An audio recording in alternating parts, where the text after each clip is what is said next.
જી સપના સપના આપનો સંપર્ક નથી થઈ રહ્યો। આપણે દીક્ષિતા પાસેથી જાણીએ। દીક્ષિતા, આપ સ્થળ પર ઉપસ્થિત છો। ખૂબ ભક્તિપૂર્ણ માહોલ। આજે અમદાવાદ માટે ખૂબ મહત્વનો દિવસ। ભગવાન જ્યારે ગજાવેશમાં પણ આજે જોવા મળશે। આપ કયા સ્થળે ઉપસ્થિત છો? શું અત્યારની પરિસ્થિતિ? આકર્ષણના મુખ્ય કેન્દ્રો કયા? દીક્ષિતા।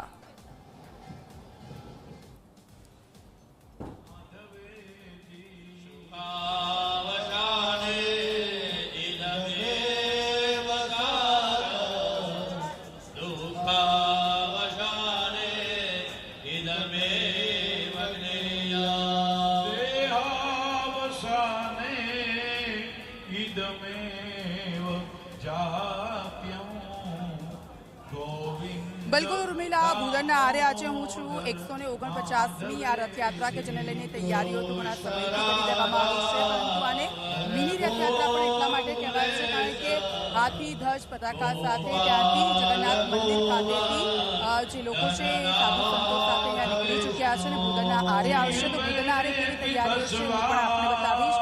અહીંયા શાસ્ત્રોક્ત વિધિ સાથે અહીંયા મંત્રોચ્ચાર સાથે પૂજન કરવામાં આવશે। ગંગા પૂજન અહીંયા થશે અને આજે સાબરમતી નદી છે એના નીર છે એ નીર 108 જે કળશ છે તેમાં ભરવામાં આવશે અને પહેલા અહીંયા ગંગા પૂજન થશે, જળાભિષેક થશે અને ત્યાર પછી મંત્રોચ્ચાર સાથે અહીંયા પૂજન કરી અને અહીંયા તમામ જે મહાનુભાવો છે અહીંયા ઉપસ્થિત રહેશે। એમાં ખાસ કરીને ડેપ્યુટી સીએમ, ત્યાર પછી પ્રદેશ અધ્યક્ષ જગદીશ વિશ્વકર્મા અહીંયા ઉપસ્થિત રહેવાના છે અને પૂર્વ ડેપ્યુટી સીએમ નીતિન પટેલ અને તેમનો પરિવાર પણ અહીંયા ઉપસ્થિત છે। એટલે આજે પૂજાની તૈયારીઓ થઈ રહી છે। અહીંયા આજે સાધન સામગ્રી અહીંયા ગોઠવવામાં આવી છે। અહીંયા થોડીક જ વારની અંદર અહીંયા પૂજાની શરૂઆત થઈ જશે અને ત્યાર પછી 108 કળશ સાથે જે જગન્નાથ મંદિરથી હાથી અને ધ્વજ પતાકા સાથે લોકો નીકળ્યા છે, જે સાધુ સંતો છે તે અહીંયા પહોંચશે થોડીક જ વારમાં અને ત્યાર પછી અહીંયા ગંગા પૂજન કરશે અને ત્યાર પછી સાબરમતી નદીની અંદર વચ્ચે મધ્યમાં જશે અને ત્યાંથી જળ ભરી અને પરત લાવવામાં આવશે અને ત્યાર પછી એ જળની સાથે જ 108 કળશ છે એ મંદિરની અંદર લઈ જવામાં આવશે અને મંદિરની અંદર લઈ જઈ અને ત્યાં પૂજા અર્ચન કરવામાં આવશે। આપ જુઓ અહીંયા જે તૈયારીઓ થઈ ગઈ છે તો જે શરૂઆતમાં જે શાસ્ત્રોક્ત વિધિ સાથે પૂજન કરવામાં આવે છે એ પૂજન એ રીતે કરવામાં આવતું હોય છે કે અહીંયા જુઓ કળશ તૈયાર છે, તેની અંદર પાણી છે અને અહીંયા તમામ જે વસ્તુઓ છે, અહીંયા તમામ પંડિતો છે એ પણ ઉપસ્થિત છે અને અહીંયા પહેલાં